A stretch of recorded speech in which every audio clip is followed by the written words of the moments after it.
My name is Colleen Tauke and I'm the sewing specialist here at Fons & Porter. In this Sew Easy, I'm going to show you how to use the Tri-Rex tools to cut pieces and components for your quilt top. The set of tools is a triangle like this, and it comes with a companion piece that's also a triangle, a different shaped triangle. These are set up so that you can line up with strips, and it's marked down the side of each of the tools, the size strip that you need to cut from and what size it then yields. And we're going to be working on creating this block here in front of me. It has a large yellow triangle in the center, and the companions are cut from the purple. So in order to cut those pieces, we're going to be working with a strip of fabric, and we're going to place the tool on the strip, and we're going to be, there's a blunted off top to this triangle, so it fits right along the strip, and we're going to be using a 4.5 inch strip here, and then cutting both sides of this triangle. Once you use these tools, you can cut multiple layers, in this case because the mirror image would be correct, but as you begin, it's sometimes best to cut one layer at a time until you kind of get used to what you're doing and how the tool is used. I'm going to rotate the fabric here so that I'm cutting from the right direction. You could layer mat underneath there that's easy to shift, or actually use a rotating mat itself, but always be cutting away from your body. This would be waist, so we would have one of those triangles, and then we just keep going down the strip, cutting in the same manner for the number required for our pattern. Quite an efficient way to cut them. Once we have those components, we'll set those aside. We'll work on the side pieces. Again, we'll lay that down.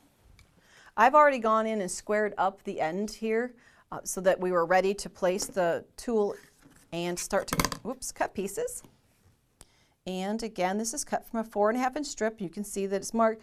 When you actually work with the tools, you'll see that it does say 4.5 there.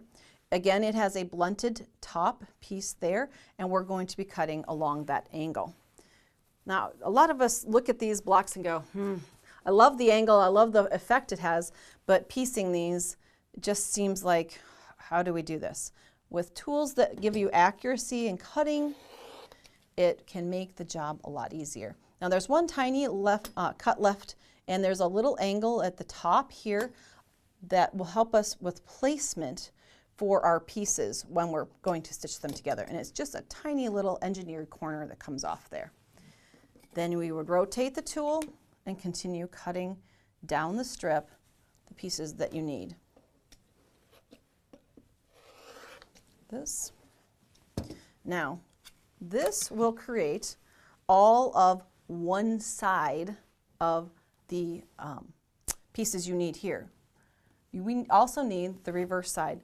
One way to do that, once you're used to cutting with the tool and using a template like this, you can do layers, so you would easily get a mirror image. And I'll show you, this is what I would do. Once I was used to cutting with it, instead of trying to flip the ruler back and forth and just create one side at a time, you can cut mirror image items at the same time. But do remember that sometimes there are patterns and times when you're using mismatch here. So you may be cutting so many lefts and so many rights. So be aware of what your pattern calls for so that you're cutting the correct fabrics. There are always times when we have to cut extra pieces, but trying to avoid those times as much as possible by cutting 2 layers at a time, either right sides together or wrong sides together. You can notice then when I open this up, we'll get both sides at once.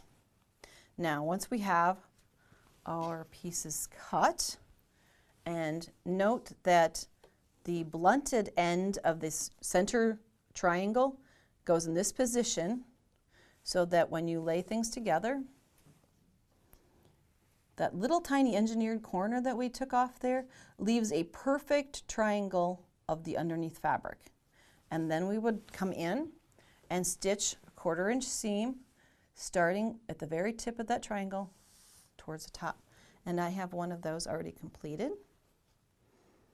So you can, got one here, triangle, Sorry, that's the other side of it. But we did either side, doesn't matter which side you start with. But there's your triangle that's left behind. 1/4 inch seam towards the top. And then open that out. You would press that. I'm just going to finger press for time's sake here. Then you're going to add the other side. So for instance, we come in and again, you're going to look for that triangle left behind. There, 1/4 inch seam allowance. Open it out. I've got one with that piece then stitched. Remember, use a scant seam allowance. And you're working with bias edges, so be careful. One trick that you can take to to help you from having stretch with those bias edges is to spray search your fabric before you cut your strips, before you've cut your pieces out, and that will keep the fabric from having so much stretch on the bias. So then you've created these pieces for your quilt top. If you'd like to see more of our Sew Easy techniques, please visit our website. Thanks for joining me today.